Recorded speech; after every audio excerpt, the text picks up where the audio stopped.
كباتن النقل الذكي في كل مكان، السلام عليكم ورحمة الله وبركاته. في بداية الفيديو هندعي لاخواتنا في السودان وفلسطين وفي لبنان، ربنا ينصرهم ويثبتهم ان شاء الله، ونذكر الله ونصلي على النبي عليه افضل السلام.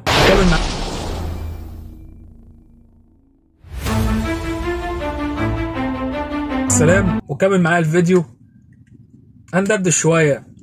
طيب، في شغل ولا مفيش شغل؟ مجال النقل الذكي بقى زي الاول ولا ما بقاش زي الاول؟ بتعملوا ألوفات من مجال النقل الذكي ولا ما بتعملوش؟ بص،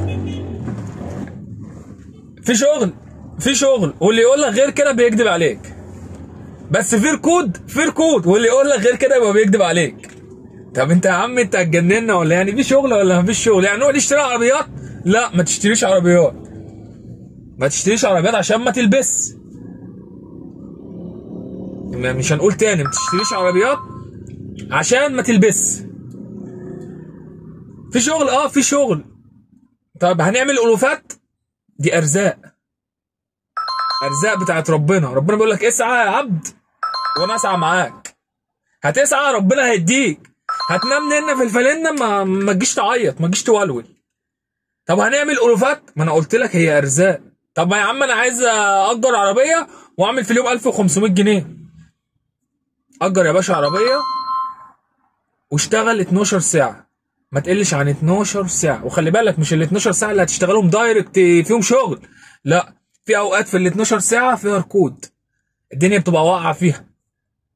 طب لو انت صاحب عربيه مثلا وعايز تنزل تجرب، انزل جرب، اشتغل 8 ساعات 9 ساعات. هتلاقي اللي انت مثلا بتاخده في شركه خاصه بره بتجيبه مثلا في يوميتك مثلا 200 جنيه، لا هتعمل لك 500 جنيه 600 جنيه 700 جنيه هتلاقي فيه. بس حط قصاد دوت بنزين وهالك عربيه وزيت وتعبك الشخصي، لازم تحط ده في الموازنه بتاعتك. يعني لازم توزن الامور، امسك العصايه من النص. طب الاسعار رخصت واللي يقول لك غير كده بيكذب عليك. ما هو اللي ما شافش الا الاسعار رخصت، معلش يعني لا مؤاخذه، انت احول يا اسطى، انت احول. لما ينزل لك رحلات ب 26 وب 27 و 28 في اكس سيفر يبقى الرحلات رخصت. لما ينزل لك رحلات في اكس ب 29 يبقى الرحلات رخصت. يبقى ما نقولش للناس لا اصل الدنيا زي الفل في اوبر، لا الدنيا مش زي الفل.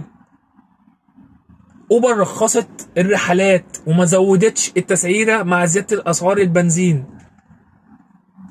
طيب معنى كده انك تبطل شغل؟ لا، ما تبطلش شغل، اخد الرحله اللي تكسبني. يعني الرحله ام 26 جنيه دي لو 3 كيلو ما تاخدهاش يبقى حرام عليك. لكن الرحله ام 26 دي لو كيلو ونص خدها، انت الكسبان، انت الكسبان. لكن بقى يبعتوا لك رحلات 26 جنيه في 3 كيلو و4، اقسم بالله ساعات بتجيلي ب 5 كيلو كمان، ما بقبلهاش. الرحلات الصغيره دي اخدها في حاله اللي هي كيلو ونص 2 كيلو، اكتر من كده ما اخدهاش. خلي العميل واقف. انا دايما بقول لنفسي كده يا باشا، لما الرحله بترن لي والاقيها بالكيلو دوت وبالسعر ده، اقول له ايه في عقل بالي والله العظيم بتكلم مع مسؤول، لا يا باشا خليك واقف على الارض، خلي الشركه تنزل توصلك. مش الشركه هي اللي حطت الاسعار دي، خليها يا باشا تنزل توصلك. انا مش هوصلك يا عم، انا مش هخسر، انا مش نازل عشان اخسر، انا نازل عشان اكسب. يعني الشغلانه بتكسب، الشغلانه بتكسب، واللي يقول لك غير كده برضه يبقى بيضحك عليك، بس مش زي الاول. علامه تعجب بقى هنا. ايوه، ما هي بتكسب بس مش زي الاول. يا عم انا في الصيف كنت بنزل 5 ساعات، وعزه وجلاله الله في الصيف كنت بنزل 5 ساعات وبشتغل برنامج واحد، بروح بمقام واحد شغال 12 ساعه. عايز حاجه اكتر من كده؟ في الصيف. دلوقتي انا بنزل اشتغل 9 ساعات، بجيب نص اللي انا كنت بجيبه في ال5 ساعات، في ال9 ساعات اللي انا بشتغل. وساعات بطول كمان عن ال9 ساعات. ليه؟ لان انا دلوقتي بنزل مثلا سكه الساعه 2، يعني الساعه 2 مثلا بنزل، ممكن ارجع 11 بالليل 12 بالليل. ليه؟ لان مثلا من 2 بنزل، مثلا من 2 ممكن افضل قاعد من 2 ل 3 مفيش حاجه، مفيش رحله على هوايه، بفضل قاعد لحد ما اخد مشوار حلو، تمام؟ لحد الساعه 7 بيبقى في شغل. بعد الساعه 7 في التجمع، انا بشتغل في التجمع بعد الساعه 7 خلاص نلنا في الفلين. لكن بعد الساعه 7 انزل وسط البلد هتلاقي مشاوير بريت يا باشا. بس الناس بقى اللي تحب تشتغل في الزحمه وهتعمل فلوس، انا بقول لك هتعمل فلوس. انا ما بحبش الزحمه، فعشان كده بقفل على نفسي منطقه، باخد مشوارين طوال في اليوم، مشوار وانا طالع ومشوار وانا نازل، وبقيت اليوم مشاوير بقى 3 كيلو 4 كيلو 5 كيلو 10 كيلو اقصى حاجه. ما بحرقش كيلومترات، انا بشتغل روقان رايق. الرحله بتعجبني باخدها، الرحله ما بتعجبنيش ما بتعجبنيش ما باخدهاش. اكتر برنامج بشتغل عليه هو اوبر اللي فيه رحلات رخيصه. هو انا اكتر برنامج بشتغل عليه هو اوبر، انا بقولها لك اهو، بس باخد الرحلات اللي تعجبني. عارف انا تقييمي كام؟ معدل القبول عندي كام في اوبر؟ 8%. يعني انا معرض في اي وقت اخد بلوك عادي جدا، بس مش هشتغل غير الرحلات اللي انا عايزها. ايه، هاخد بلوك من اوبر عادي. مش هعرف اشتغل حاجه غير اوبر في مجال النقل الذكي.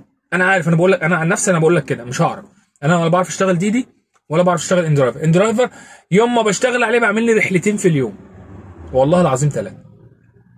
ديدي بعد ال 6% الزياده بتاعتها ولا في جنيه زياده، ما بعرفش كمان اخد منها رحلات، لان العميل في ديدي تعود الرحله ب 25 جنيه وانت زودت له 30 جنيه لا مش هيقبلك. فانا اكتر برنامج بشتغل عليه هو برنامج اوبر، وانا اكتر واحد يعتبر في الوقت الحالي انا بطلع هاجم اوبر بسبب اسعارها اللي زي الزفت. يعني انت ترجع لي رحله ب 26 جنيه و27 جنيه، هو انت مش شايفانا؟ هو انت مش مقدرانا؟ يعني بناء على ايه انت؟ يعني انت خدتي القرار ده بناء على ايه؟ لا، انا شايف اللي اوبر لازم تراجع نفسها. اوبر لازم تعمل اجتماع زي ما كانت بتعمل اجتماعات وتجيب الكباتن وتشوف وجهات نظرهم ايه. طب احنا والله عملنا، لا طب انت بناء على ايه رجعتي اسعار 26 جنيه؟ بناء على ايه ما رفعتيش تسعيرتك مع زياده اسعار البنزين؟ بناء على ايه ان الرحله ام 26 جنيه انت بتاخدي فيها 12 جنيه وكسر؟ انت حضرتك قللت الرحله، طب ما قللتيش نسبتك ليه؟ ليه مثبتها نسبتك في الرحلات الصغيره 12 جنيه وكسر؟ مش انت مقلله؟ مش انت عامله على العميل؟ مش انت خايفه على العميل؟ طب ما تقللي نسبتك. يعني انت بتاخدي 12 جنيه والمشوار ب 26 جنيه، طب ما تاخدي انت 6 جنيه وحطي 6 جنيه على الستة على 26 ماشي، يبقى 32 جنيه 31 جنيه 32 جنيه في المشوار.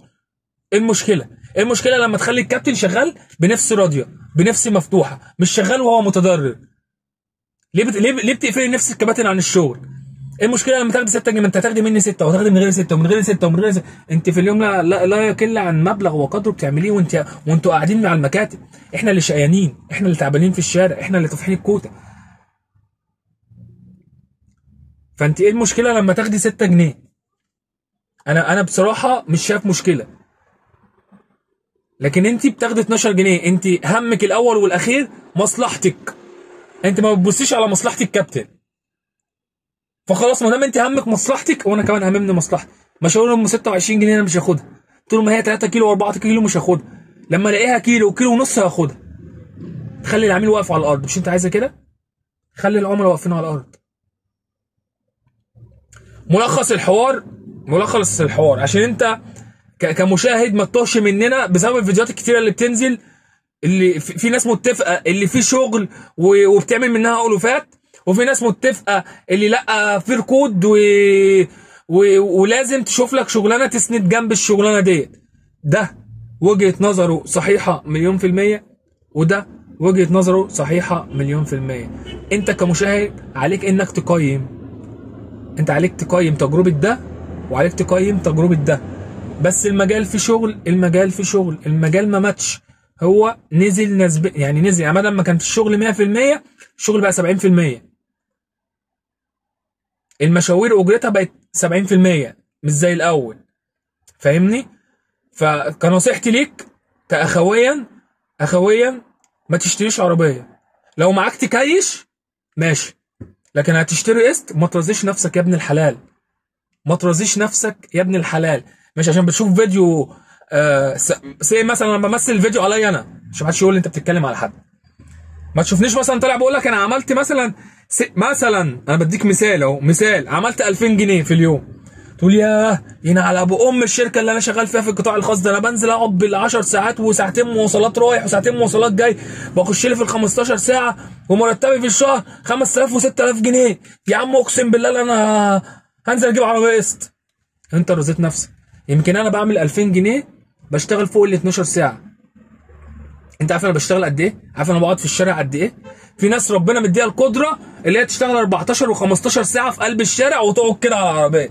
انا بشتغل 9 ساعات، اقسم بالله ظهري بيوجعني من قعده الكرسي، ظهري حرفيا بقى بيوجعني.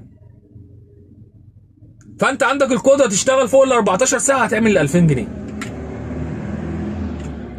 في ناس ربنا مديها القدره يا عم اللي هي تشتغل 12 و13 و14 ساعه عشان تعمل 2000 جنيه عشان التزاماتها. حط بقى تحت التزاماتها دي مليون خط. التزاماتها بقى من ايجار، سواء لو مأجر عربيه، مدارس، مصاريف بيت. معلش يا صاحبي دلوقتي انت عندك كيلو اللحمه بس من غير اي حاجه، كيلو اللحمه كده ب 420 جنيه لو هتشتري من حد نضيف، تاكل لحمه نضيفه ب 420 جنيه. كيلو لحمه بقى من غير خضار ومن غير رز ومن غير اي حاجه. فهي في ناس وراها التزامات، لازم يروح في اليوم مثلا، لازم التزاماته بس 1000 ونص، فهو مش هيروح غير لما يجيب ال 1000 ونص. لو هعمل بقى 300 400 كيلو انا مش هروح. فالناس دي فعلا ربنا يعينها، ما هي عليها التزامات، وهو لازم يدوس على نفسه ويشتغل، فربنا يعينه وربنا يرزقه ويكرمه. انت بقى كراجل مثلا صاحب مثلا، يعني انت صاحب عربيه يا عم 9 ساعات حلوين، انا من وجهه نظري عايز تشتغل 12 ساعه اشتغل، زياده الخير خيرين. ما هو انت في ال9 ساعات برضك مش شغال 9 ساعات دايركت، لا انت في اوقات بتريح فيها، في اوقات فيها ما فيهاش شغل. انت فاهمني؟ بس فهي في شغل في ركود انت عليك تقيم وعليك تختار الوقت المناسب اللي فيه شغل. ما انت حضرتك ما تنزليش مثلا الساعه 4 ولا الساعه 5 تنزل تشتغل ساعتين من 5 ل 7 وبعد كده تلاقي الدنيا نامت تقول ايه يا عم ده ما فيش شغل. طب ما هو طبعا حضرتك ما فيش شغل، ما هو طبعا اصلا اللي انت بتعمله ده غلط، انت يومك ممشيه غلط. لا عايز تشتغل عايز تعمل فلوس انزل يا عم من الصبح، من 6 الصبح ولا من 7 الصبح مثلا لحد 1، بعد كده ريح ساعه ولا ساعتين، بعد كده اشتغل ساعات الذروه لحد 6 مثلا 6 7، خد بعضك واتكل على الله، ربنا هيرضيك احسن مرضيه. لكن بقى شغل بقى انزل 4 5 واقول ما فيش شغل واقعد، لا، توكل على الله واستعن بالله. اذا استعنت استعن بالله، ما تستعنش بعبد. قعدتك في البيت مش هتجيب همها.